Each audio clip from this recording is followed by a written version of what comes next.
Pichel.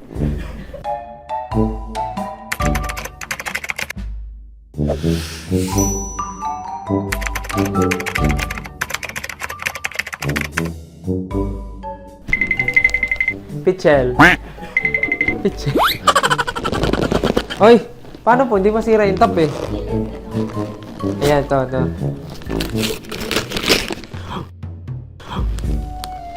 Grabe. Proper din.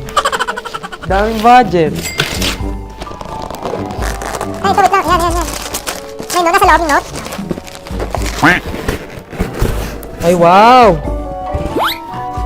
Sino ang unang nagturo sa'yo na magbasa at magsulat?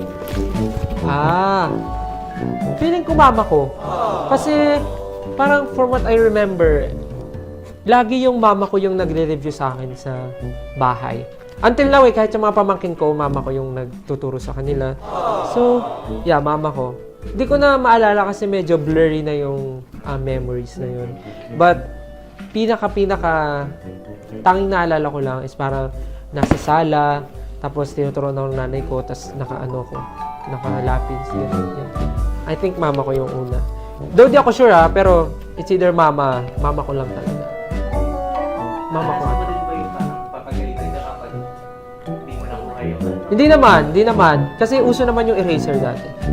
So, pag nagkamali, buburay naman. Basta naalala ko lang, blue, red, blue.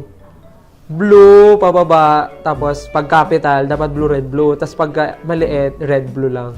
O, di ba? Yan. Hindi naalala ko ng bata. Galing, kala mo naman, wow, new learning. Hello mga kapuso, this is your favorite coach, Coach Tel. And syempre, malapit na po ang The Voice Kids. Kaya naman, abangan niyo po at panoorin ang The Voice Kids only here on GMA.